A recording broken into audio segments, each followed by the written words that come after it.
Bueno, mi conferencia de esta primera conferencia de la mañana lleva un título bastante, polémico, porque imagino que no dejará indiferente a nadie, que es la derecha liberal frente a la izquierda fascista y socialista. Entonces, derecha e izquierda son dos términos absolutamente viciados, absolutamente vaciados de contenido. Si pensamos qué es izquierda y qué es derecha, pues nos podemos encontrar con contradicciones internas de todo tipo. Por ejemplo, los que se llaman de izquierdas defienden algunos el jacobinismo. El jacobinismo es un movimiento típicamente izquierdista, Francia, por ejemplo, y a la vez también defienden algunos de ellos movimientos secesionistas, cuando es obviamente algo en contra de esa unidad central de la nación, porque la destruye. Algunos defienden la inmigración libre, pero a la vez también el proteccionismo para blindarnos de las amenazas exteriores.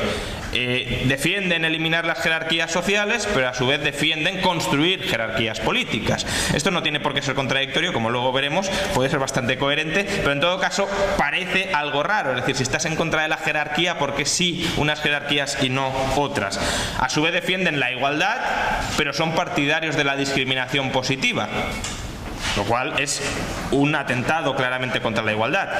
Luego, muchos se llaman anticlericales, pero defienden la censura por tolerancia religiosa. Pensemos en las censuras contra las caricaturas al Islam, que eran promovidas o defendidas en muchos casos por la izquierda.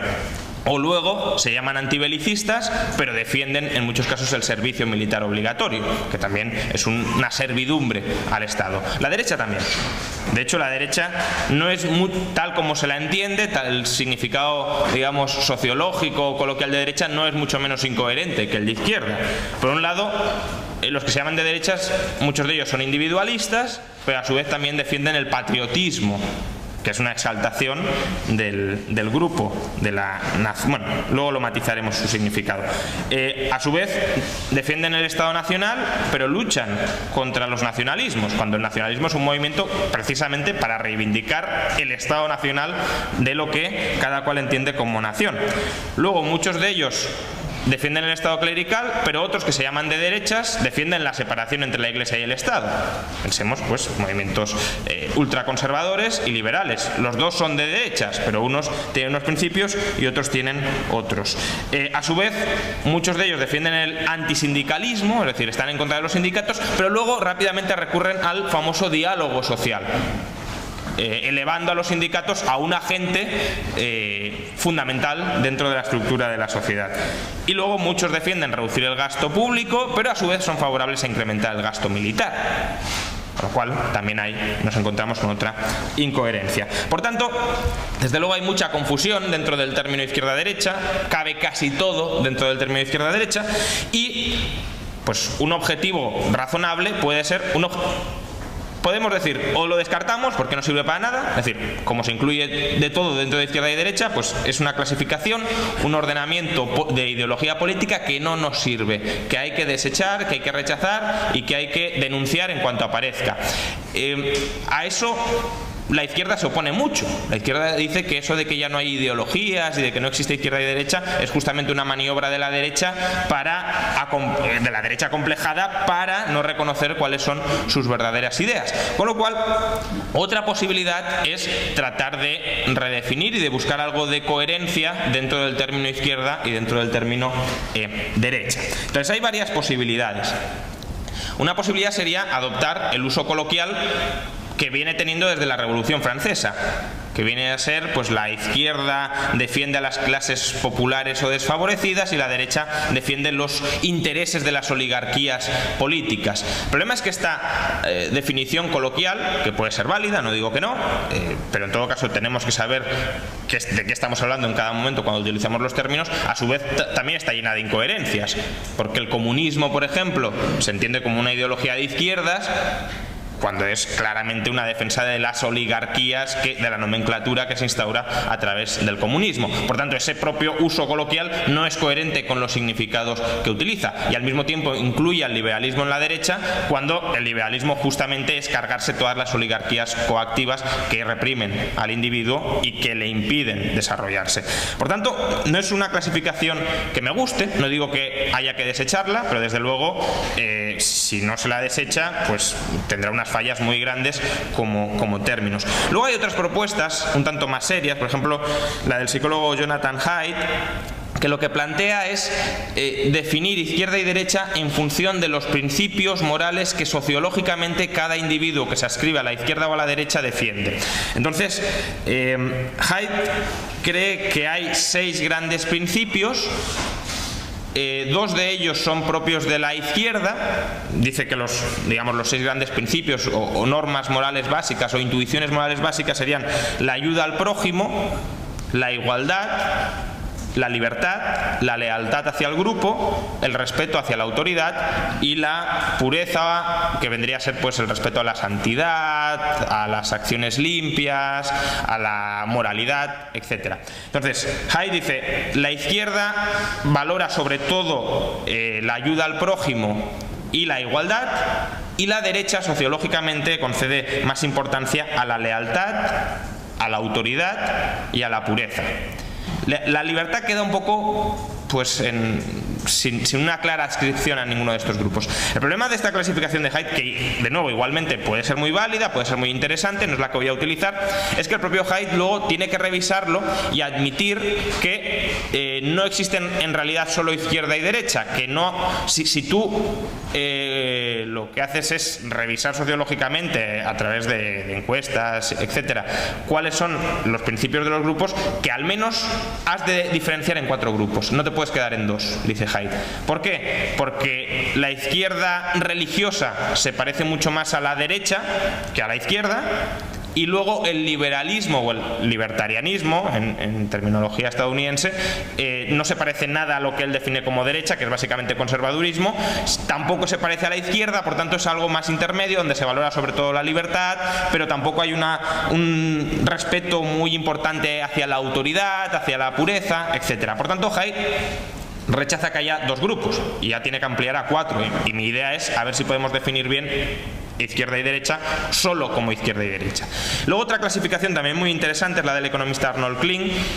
Él ya parte de la base de que es imposible meter dentro de izquierda o derecha a todas las ideologías, y lo que dice es que hay como 3 grandes principios o 3 grandes vectores que impregnan todas las ideologías. Dice, la izquierda es el vector que critica o que se opone a las jerarquías.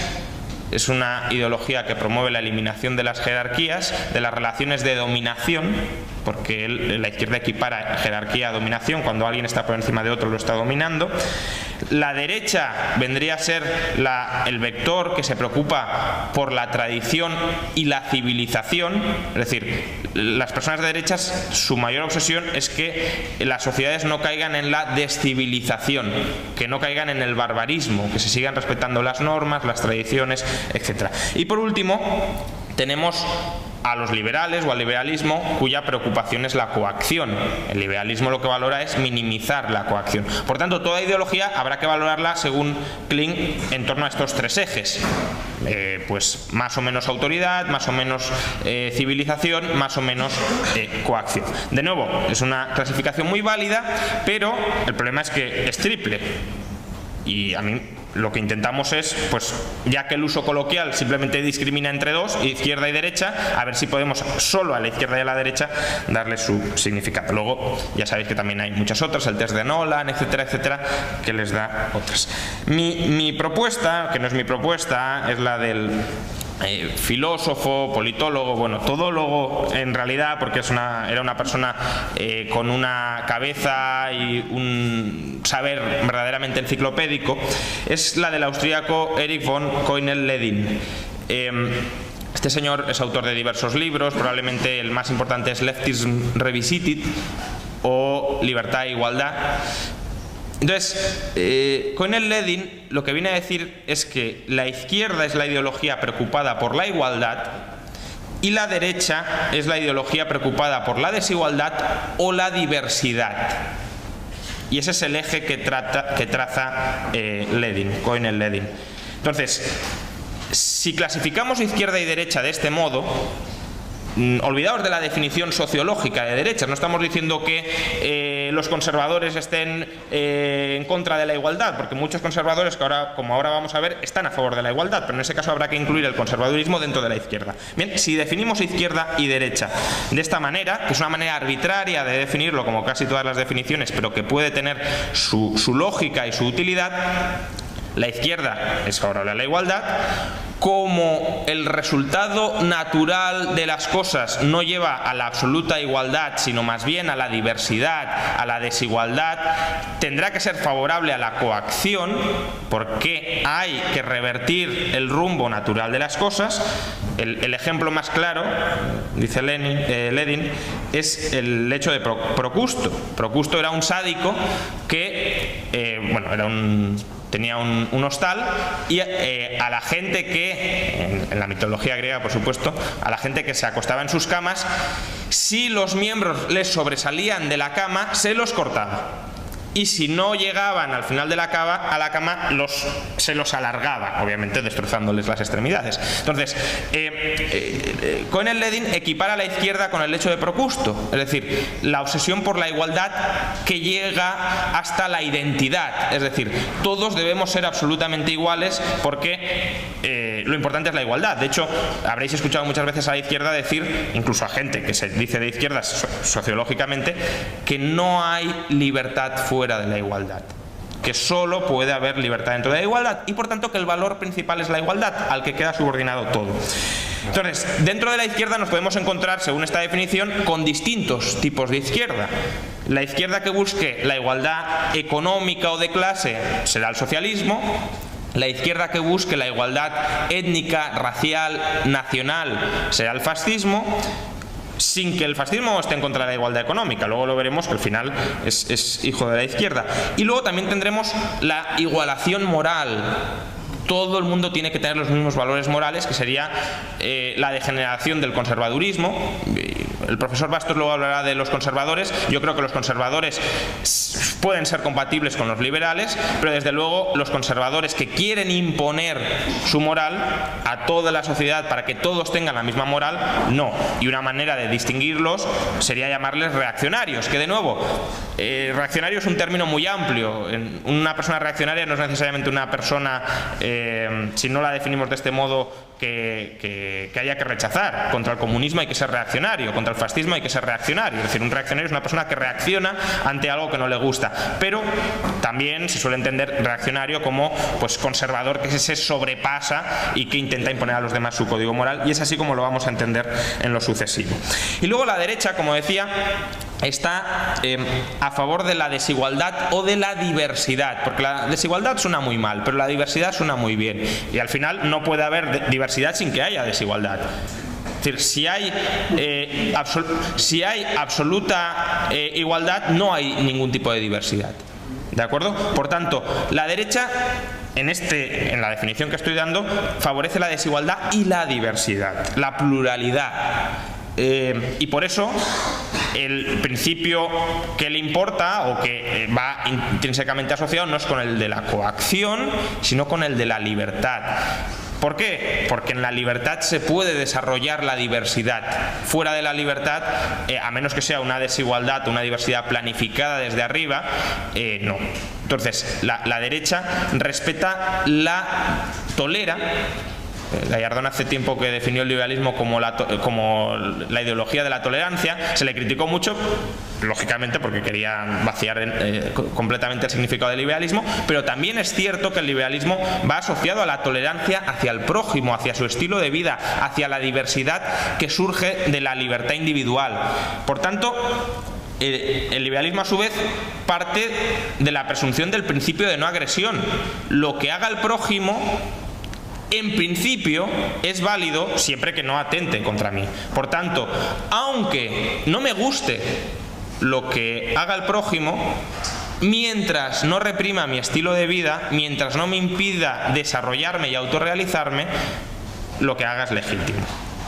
Y por tanto, si bien en la izquierda teníamos diversas ramas, la izquierda fascista, la izquierda socialista, la izquierda reaccionaria, dentro de la derecha el modelo vendría a ser la sociedad abierta, es decir, muchos individuos distintos desarrollándose a su manera sin reprimir a los demás, es decir, el liberalismo.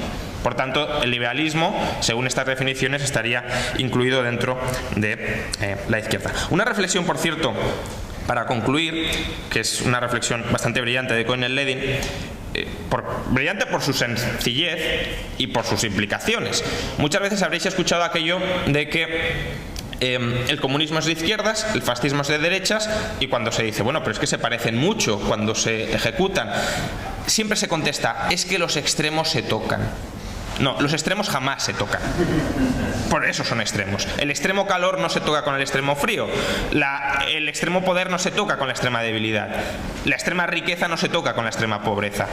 Por tanto, no es verdad que los extremos se toquen. Si se ha utilizado esta falacia es precisamente porque se quiere mantener la división incoherente de izquierda y derecha como izquierda comunista, izquierda fascista, y como es evidente que son muy parecidas, como es evidente que se tocan en muchos puntos, para no decir que o bien son las dos de derechas o bien son las dos de izquierdas, que los extremos se tocan. No, los extremos no se tocan, y precisamente los liberales estamos en el extremo opuesto al comunismo y al fascismo. Vale, entonces lo que voy a hacer sucesivamente, a partir de aquí, es analizar distintas facetas de lo que vendría a ser una ideología política en función de los principios derechistas, tal como los he definido, o de los principios izquierdistas. Lo primero que voy a examinar es cuál es la forma de gobierno ideal. En toda forma de gobierno ideal hay dos cuestiones fundamentales a resolver: quiénes determinan las estructuras de poder y cuáles son los límites de esas estructuras de poder. Para la derecha liberal, de nuevo, lo esencial es la segunda pregunta. Es decir, ¿cuáles son los límites de las estructuras de poder? Incluso diría que subordina la primera pregunta a la segunda. La forma de gobierno ideal, y por tanto la forma ideal de determinar cuáles son las estructuras de poder, depende de que se consiga que ese poder se limite. Es decir, la forma de gobierno ideal es la que limita más el poder político. Con lo cual, aquí hay un debate, ya lo sabéis, entre liberales. Algunos son partidarios de la monarquía, otros son partidarios de la república, pero habría que entenderlo, tanto monarquía como república, en el sentido aristotélico, es decir, como regímenes políticos que buscan el bien común. El término bien común es un término muy esquivo. De hecho, mañana voy a hablar de la economía del bien común y voy a criticar la economía del bien común de Christian Felber, pero sí que podemos entender el bien común como aquel orden, lo que Hayek llamaba la nomocracia, donde todo el mundo puede realizar sus fines sin coaccionar los fines ajenos. Precisamente el bien común, el objetivo común, es que todo el mundo pueda autodesarrollarse. Porque cuando una mayoría, ahora lo comentaré, lo que hace es imponerse sobre la minoría, lo que tenemos no es el bien común, es el bien mayoritario.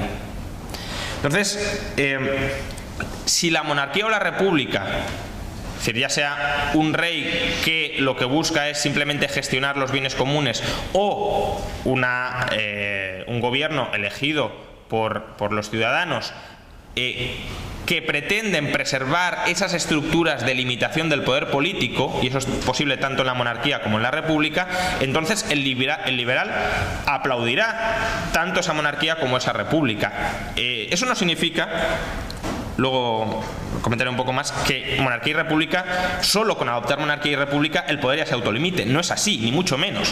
Pero en ciertos contextos la monarquía puede ser lo más adecuado para limitar el poder político, y en otros puede ser la república. Ejemplos, pues Liechtenstein, Mónaco, son regímenes donde la monarquía ha funcionado a la hora de limitar el poder político. Incluso podríamos pensar, ya de manera mucho más matizada, en la monarquía inglesa, que también ha contribuido a esa limitación del poder, al menos históricamente.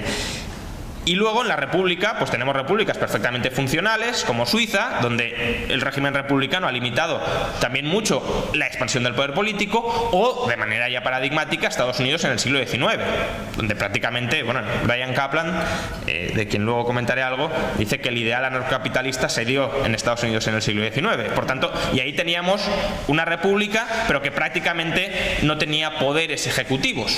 Simplemente su cometido era vigilar que esa preservación de los fundamentos de una economía y de una sociedad libre pues no involucione. Por otro lado, la izquierda, la forma de gobierno ideal le da una importancia, según cada cual, a ambas preguntas. Es decir, tanto a quién determina la estructura de poder como a cuáles son los límites del poder. Porque de entrada la izquierda busca una estructura igualitaria en la determinación del poder. Un hombre, un voto. Por tanto, todos los votos han de valer exactamente igual, lo mismo. Y luego, el alcance del poder para la izquierda ha de ser ilimitado siempre y cuando esté subordinado a la búsqueda de la igualdad.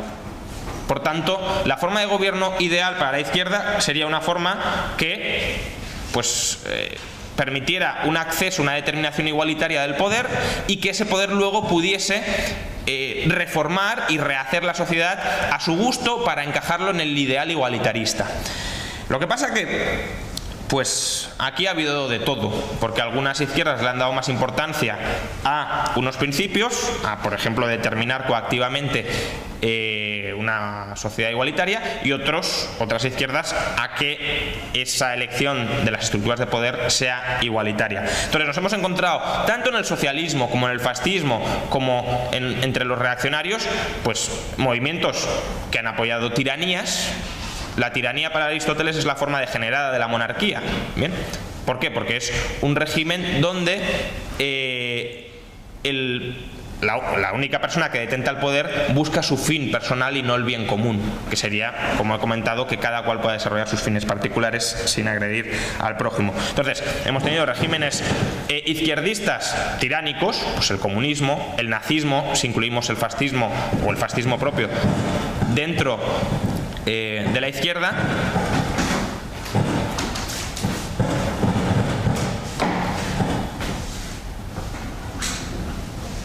Y también bueno, cualquier dictadura reaccionaria, ultraconservadora, pensemos en dictaduras islámicas, también se incluiría dentro de esta acepción. Y luego hemos tenido también izquierdas que han alcanzado y se han mantenido en el poder a través de la democracia. El chavismo, por ejemplo, sería un ejemplo muy claro, pero incluso el nazismo participó en diversas elecciones democráticas, incluso ganó las elecciones del 33, y luego muchas dictaduras islámicas también han empezado a través de las urnas, con los ciudadanos votando a los islamistas, que serían pues los que podríamos equiparar con el reaccionarismo. Por tanto, la izquierda, tanto la fascista como la socialista como la reaccionaria, pues utiliza, según la coyuntura histórica y a conveniencia, ya sea la democracia, llamémosle popular, para distinguirla de la república, donde también la estructura de determinación de poder es democrática, pero buscando el bien común, y la democracia popular, que es pues lo que podríamos llamar dictadura de la mayoría. ¿De acuerdo? De hecho, hoy en día lo ha comentado antes Carlos, hay un culto hacia la democracia. Y a la democracia se le pueden hacer muchas críticas, sobre todo a la democracia popular, a la democracia degenerada, a la democracia entendida como dictadura de la mayoría. ¿Problemas que tiene la democracia? Bueno, pues el famoso problema del votante racional. Si tenemos que perseguir democráticamente, pues escoger cómo se provee la sanidad, los incentivos que tiene cada persona a informarse bien de cuál es el mejor sistema sanitario son muy pocos. ¿Por qué? Porque en órdenes o en cuerpos electorales muy amplios el voto de una persona no cuenta nada, o no cuenta prácticamente nada. La influencia marginal del votante es prácticamente nula. Pero en cambio el coste de informarse todos los días, el beneficio es nulo, el beneficio marginal es nulo, y el coste de estar leyendo, informándose, formándose para tener un voto fundado, el coste es muy alto. Por tanto, la decisión racional, ¿cuál es? Pues justamente no informarse y votar desinformado.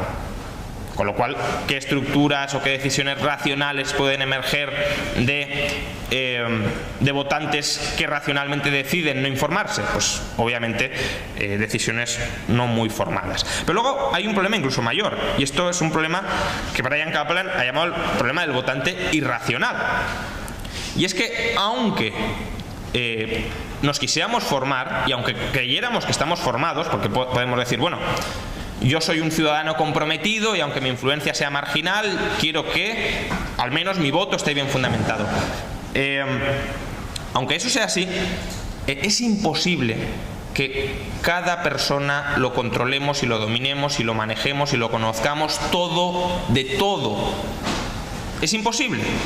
Y como es imposible, tendemos a votar según lo que al final nos hayamos formado mucho o poco, creemos que es mejor para los demás. Es decir, creemos que somos racionales, creemos que estamos votando en función del bien común, pero la realidad es que como no sabemos y no podemos determinar, no podemos conocer cuál es ese bien común, al final votamos según sesgos, según ideologías, según modas, y el problema es que el ser humano tiene sesgos bastante antiliberales. Por ejemplo, creemos que es mejor que se proteja a la industria nacional frente a la industria extranjera, cuando la ciencia económica, si uno se preocupara por formarse económicamente, ha archidemostrado que el libre comercio es beneficioso para todas las partes. Por tanto, si votamos según nuestra concepción, digamos, natural del bien común, tenderemos muy probablemente a equivocarnos, a tomar malas decisiones que van a perjudicar al bien común e incluso a nuestro bien particular, y por eso el votante es irracional. Porque vota creyendo que va a mejorar las cosas y al final las termina empeorando. ¿Por qué? Porque quiere votar sobre cosas que deberían quedar fuera de sus competencias. Lo que decía antes Walter, de que los órdenes sociales no se pueden planificar, tampoco se pueden planificar democráticamente. Pero es que además la democracia tiene otro problema, incluso de convivencia. Y ya digo, democracia como democracia popular. Y es que la democracia tiende a crear facciones dentro de la sociedad, vencedores y vencidos, partidos políticos, como si fueran hinchas de un equipo de fútbol. Entonces, al final, el resultado de las elecciones se entiende como la victoria de las ideas y de las propuestas de la mayoría sobre las propuestas y las ideas de la minoría, entendiendo que la mayoría, por ser mayoría, tiene derecho a imponerse sobre la minoría. Y ese derecho a imponerse sobre la minoría, obviamente degenera en derecho a laminar a la minoría. ¿Por qué? Porque soy vencedor, porque soy más, porque dentro de esta sociedad o te callas o te vas, que es lo que muchas veces nos critican a los liberales cuando decimos nos están reprimiendo la libertad. Bueno, es que en esta sociedad se ha elegido que se reprima la libertad, por tanto, si no te gusta, te vas. Pero esto incluso los regímenes democráticos actuales ven que es un problema. Y es un problema porque puede degenerar en eso, en que la mayoría directamente lamine a la minoría. Y ahí, obviamente, la tiranía se parece mucho a la democracia. Cuando ya tenemos un régimen democrático que lo que hace es destruir a los que no están en la coalición mayoritaria, pues obviamente igual da que sea una democracia que sea una tiranía que esté laminando a la disidencia. Y precisamente por eso, incluso las democracias funcionales lo que han instaurado son reglas que podríamos llamar antidemocráticas. ¿Por qué? Porque se buscan para ciertos asuntos mayorías cualificadas. Se dice, la mayoría no vale. Tiene que ser una mayoría de 3/4 o de 4/5 o de 2/3. ¿Por qué? Porque la mayoría del 51% no vale, no es suficiente. Lo que queremos es que se busque un consenso, porque esta es otra posibilidad. Es decir, ¿por qué la democracia tiene que ser que el 51% se imponga sobre el 49% y no forzar de alguna manera que el 51% negocie con el 49% en una ssolución de arbitrio? Obviamente hoy el consenso está muy degenerado porque es consenso entre oligarquías políticas para mantener los intereses de cada oligarquía. Pero desde luego no es intrínsecamente mejor el que el 51% se imponga al 49% a que se fuerce una negociación entre el 51 y el 49, o entre el 60 y el 40, el 70 o el 30, etc. Por tanto, la democracia dista de ser un régimen ideal, sobre todo la democracia popular y la democracia degenerada. Otra cosa es el ideal republicano, del que ahora comentaré, que es básicamente el ideal derechista, el ideal de la derecha liberal. La derecha liberal lo que busca es limitar el poder. Y para limitar el poder, históricamente, la derecha ha concebido dos herramientas. Una ha sido el movimiento constitucionalista, decirle al Estado qué puedes hacer y qué no puedes hacer, buscar restricciones, y la otra han sido los pesos y los contrapesos, los checks and balances. Entonces, el constitucionalismo, el movimiento constitucionalista, yo lo denominaría movimiento liberal ingenuo.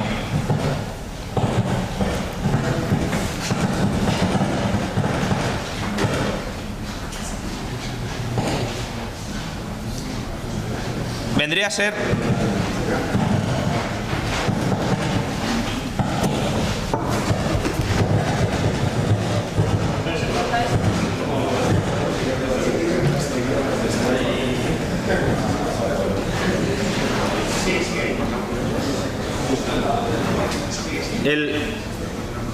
el constitucionalismo, y de esto Carlos Rodríguez Brown ha hablado muchas veces, es un movimiento liberal ingenuo.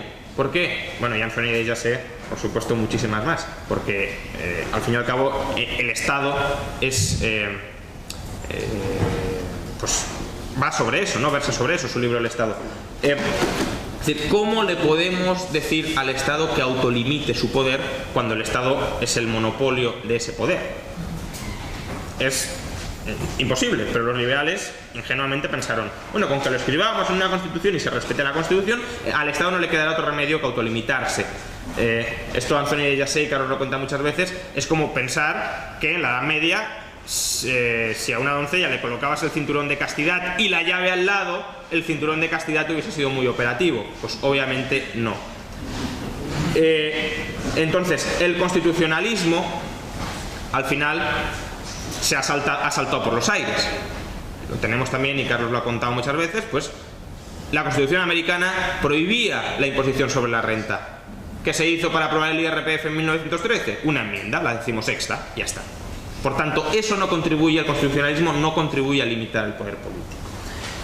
Sí contribuye más a limitar el poder político los pesos y los contrapesos, que sin ser la panacea y la solución definitiva, porque nada lo es, desde luego los pesos y los contrapesos sí han sido lo que ha diferenciado a las sociedades funcionales que han conseguido preservar esferas amplias de libertad de las que no.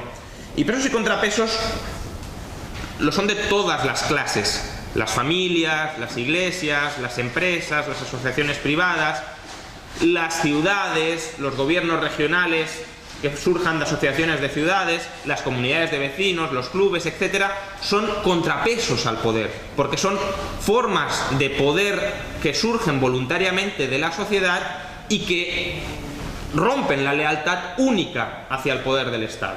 Y precisamente por eso el Estado ha intentado siempre laminar y destruir todos esos centros alternativos de poder político. Por eso el Estado ha buscado disolver a la familia, a las iglesias, a todo tipo de asociaciones, y ha querido someter toda la lealtad del individuo al Estado. Que no existan otras lealtades. De hecho, en el comunismo, pues ya lo sabéis, es muy famoso, pues que una de las mayores muestras de lealtad con el régimen era la delación a tus padres. ¿Por qué? Porque eso lo que mostraba era que estabas más comprometido con el partido que con tu familia. Porque estar comprometido con la familia es un problema para el Estado que quiere imponer su voluntad y su igualdad, porque los cuerpos que surgen en la sociedad, como surgen voluntariamente, no son cuerpos igualitarios. Entonces, de nuevo, el liberalismo está a favor de las jerarquías siempre que sean jerarquías voluntarias. La izquierda intenta destruir toda jerarquía porque toda jerarquía es una amenaza contra el poder absoluto del Estado. Con lo cual, de nuevo, ¿monarquía o república? Pues bueno, como ya he dicho, ha habido monarquías muy funcionales, Mónaco, Liechtenstein, la monarquía habsbúrgica, en el siglo, bueno, sobre todo en el siglo XIX, el Imperio Austrohúngaro. Ahí convivían, bueno, luego lo veremos, lenguas, bueno, voy rápido porque ya me estoy excediendo. Bueno, en todo caso, convivían culturas muy distintas y repúblicas, pues hemos tenido repúblicas también muy funcionales. En todo caso, hay que tener claro que la derecha tiene una visión, como ha comentado antes Walter, trágica del ser humano, no utópica. Por tanto, no considera que solo implantando una monarquía o una república el problema del poder político está resuelto. No está resuelto. Lo que pasa es que el liberalismo o la derecha liberal subordina el apoyo a cualquier sistema político a que ese sistema político siga salvaguardando la libertad, sea monarquía o sea república.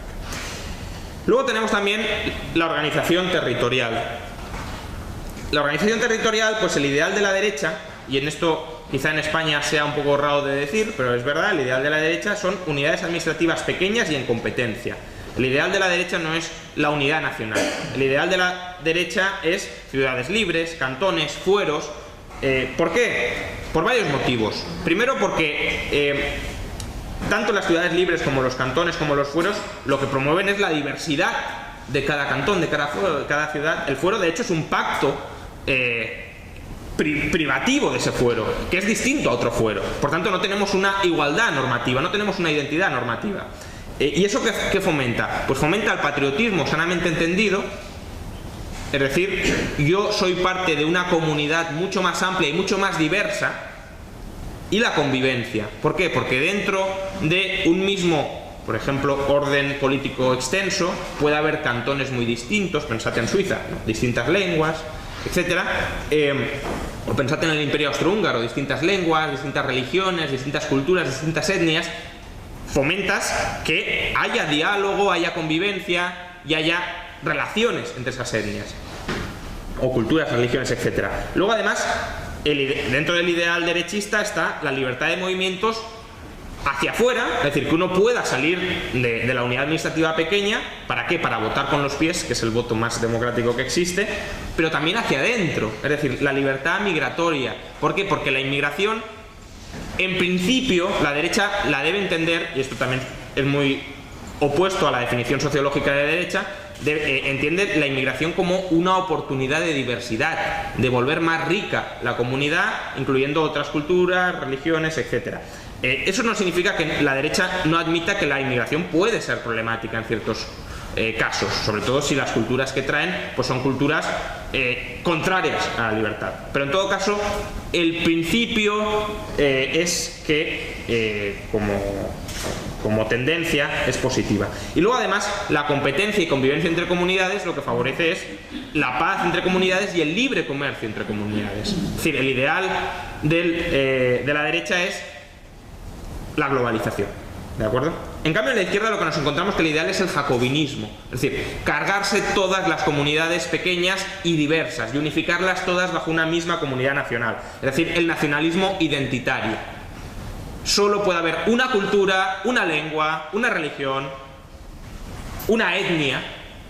De hecho, ya sabéis la famosa frase de Primo de Rivera: España es una unidad de destino. Por tanto, todos estamos juntos y todos somos iguales en lo mismo. Además, el nacionalismo, como entiende que cada comunidad son grupos nacionales distintos, económicamente tiende a degenerar en el mercantilismo. De hecho, Hesker, el mayor historiador del mercantilismo, definía el mercantilismo como la teoría económica del nacionalismo.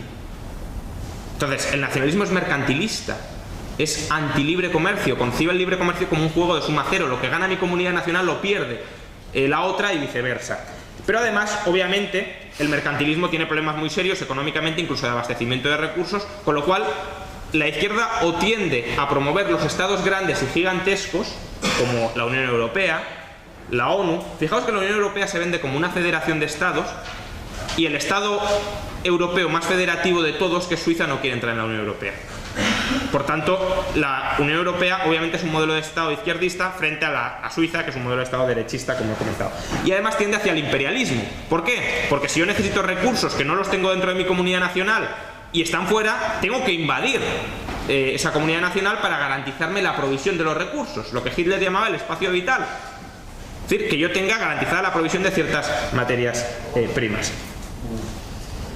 Por tanto, el ideal izquierdista degenera hacia la guerra, que como sabéis es la salud del Estado.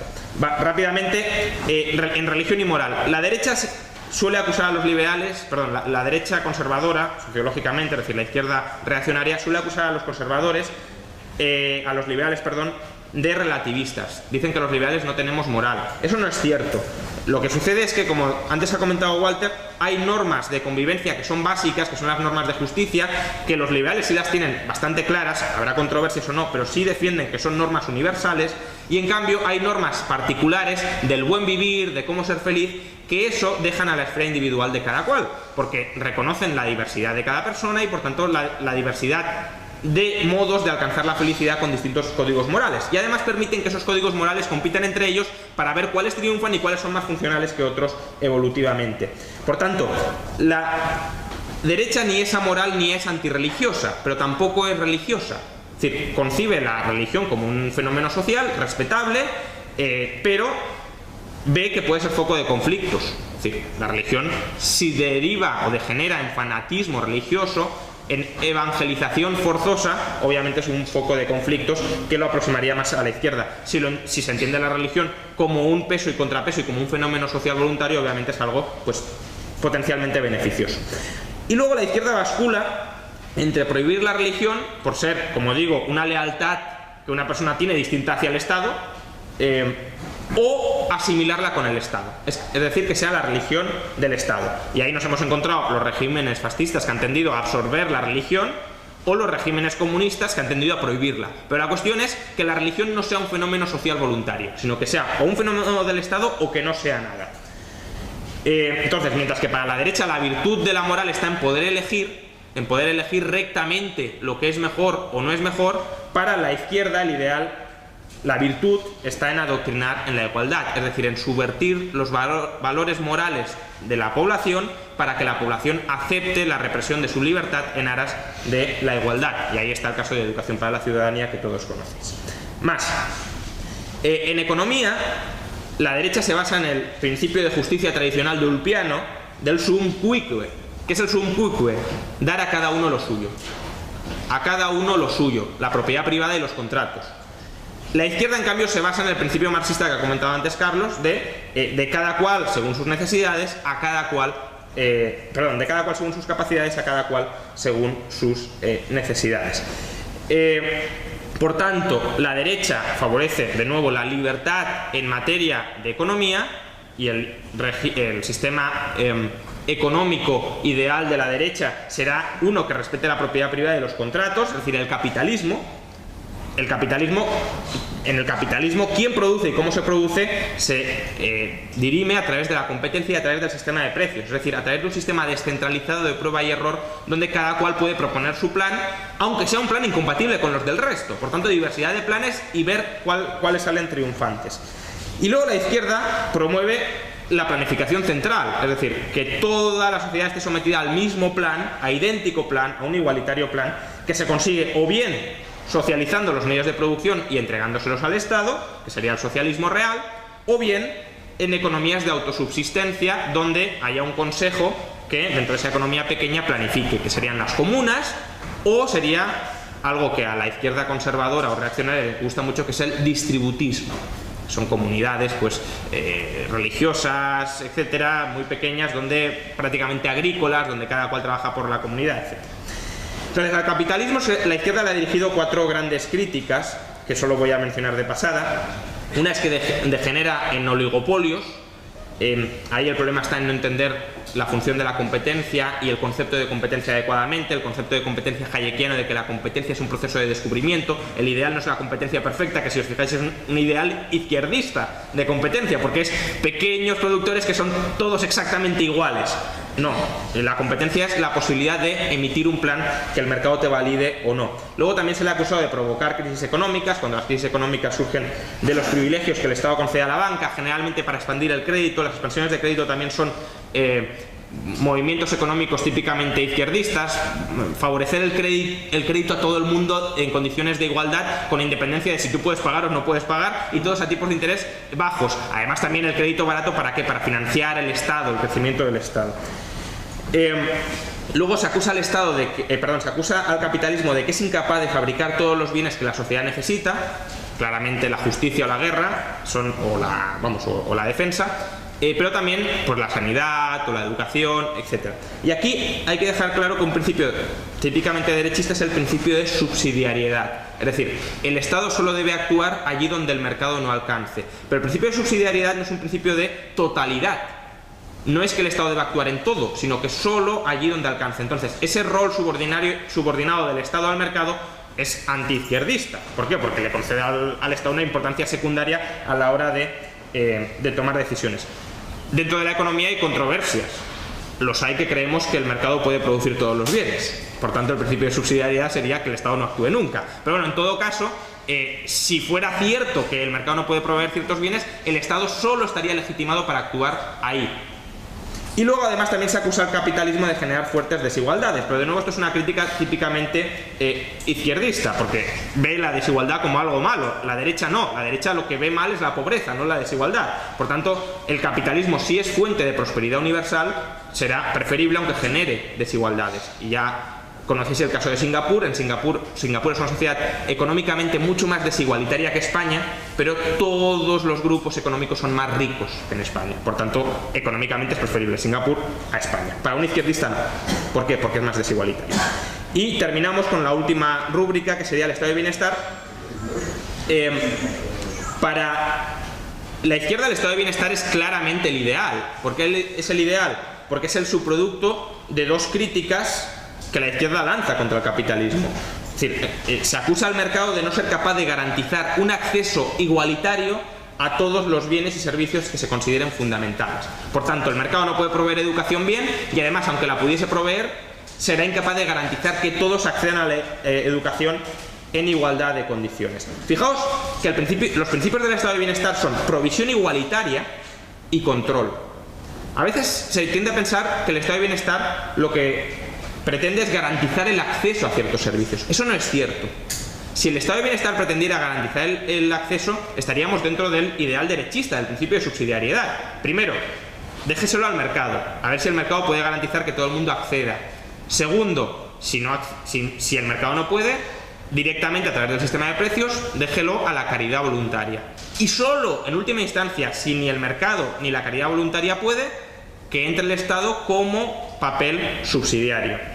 Pero la izquierda no, la izquierda dice, de entrada tiene que ser el Estado, lo tiene que proveer el Estado. ¿Por qué? Porque todos tenemos que tener exactamente el mismo acceso a esos servicios fundamentales. Y además, esos servicios fundamentales los ha de controlar el Estado. ¿Para qué? Pues para, a su vez, edificar o construir o pavimentar el camino hacia la igualdad. Porque la educación, la sanidad, el estado terapéutico del que suele hablar el profesor Bastos, son instrumentos para la igualdad social. Es decir, sí, la educación se entiende como una manera de conseguir la igualdad, no como un mecanismo para conseguir conocimientos que sean útiles para los demás, sino como una herramienta revolucionaria para lograr la igualdad. En cambio, el ideal de estado de bienestar, digamos, de la derecha, sería la sociedad de propietarios. Es falso que el estado de bienestar garantice la igualdad de oportunidades. Yo prefiero hablar de libertad de oportunidades, porque igualdad de oportunidades nunca la vamos a tener, aun cuando todos tuviésemos exactamente la misma educación. La oportunidad que detecta una persona no es igual a la que detecta otra. Entonces yo prefiero hablar de libertad de oportunidades. Pero bueno, el estado de bienestar no garantiza la igualdad de oportunidades. ¿Por qué no la garantiza? Porque actualmente solo aquellas personas que tengan una renta elevadísima son capaces de acumular un cierto patrimonio. ¿Por qué? Porque para financiar el estado de bienestar hay que rapiñar a impuestos a la sociedad. Por tanto, es imposible que, salvo que una persona gane un dineral, pueda terminar con un patrimonio, bueno, no es imposible, pero es muy muy complicado que una persona pueda terminar con un patrimonio medianamente alto. Con lo cual, que estamos diciendo que aquellas personas que van a seguir siendo ricas son el percentil más elevado de la sociedad, porque son las únicas que pueden y tienen capacidad para acumular algo. El resto se les condena a recibir unos servicios de mala calidad que además no les permiten acumular rentas, porque en cuanto producen las rentas se fagocitan para financiar ese estado de bienestar. Y un ejemplo muy simple. En los últimos 100 años los mercados financieros mundiales han dado una rentabilidad real del 5,5%.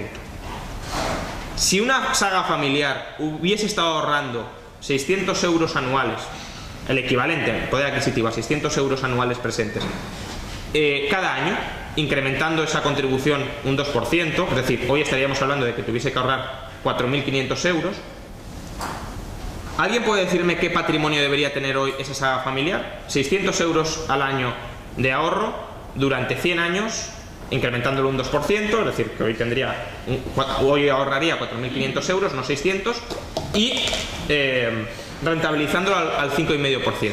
¿Qué patrimonio creéis que deberíamos tener las familias? Porque ese no es un ahorro que hubiese sido en absoluto imposible si el Estado no nos hubiese estado arrebatando nuestro dinero. ¿Alguna cifra? Más de 1.000 millones. No. Un 5. ¿Alguna idea? Varios millones de euros. 4 millones de euros. Ahora comparad qué patrimonio tenéis como familia. Y la diferencia es lo que os ha robado el Estado para financiar el Estado de Bienestar. Y el Estado de Bienestar lo han promovido regímenes socialistas, fascistas o reaccionarios. El Estado paternalista es el Estado de Bienestar. Por tanto, el ideal de la derecha del liberalismo no es el Estado de Bienestar, sino la sociedad de propietarios. Por tanto, impuestos bajos para que se pueda acumular. Y terminamos con esto. Aquí tenéis un resumen de las distintas perspectivas de cada ideología, de la derecha liberal, de la izquierda socialista, de la izquierda fascista y de la izquierda conservadora o reaccionaria, mejor dicho. Básicamente, tenemos que clarificar los términos. Podemos adoptar una clasificación o podemos adoptar otra, pero desde luego no hay que caer en la trampa de pensar que, aunque ahora el profesor Bastos dirá otra cosa, pero que por el hecho de que históricamente nos hayan agrupado con conservadores y fascistas a los liberales, dentro del término de la derecha, tenemos que tender puentes con ellos. Con los conservadores se puede tender puentes siempre y cuando respeten la libertad. Pero desde luego no habrá que tender en absoluto ningún puente con aquellos conservadores que crean que haya que destruir la libertad, ni siquiera estratégicamente. Pero el liberalismo es compatible con el conservadurismo, como lo es con ciertas formas de comunitarismo izquierdista. Es decir, las comunas, si son voluntarias, pues también haya cada cual. Nozick hablaba de que el liberalismo es una metautopía, es decir, una utopía donde todas las utopías son realizables siempre y cuando no se agreda a los demás. Bueno, pues este sería el ideal derechista y, por tanto, si nos definimos como derecha, que ese es otro debate, desde luego no habrá que incluir en la derecha ni a fascismos ni a reaccionarismos, sino que son ideologías por su configuración típicamente izquierdistas. Muchas gracias.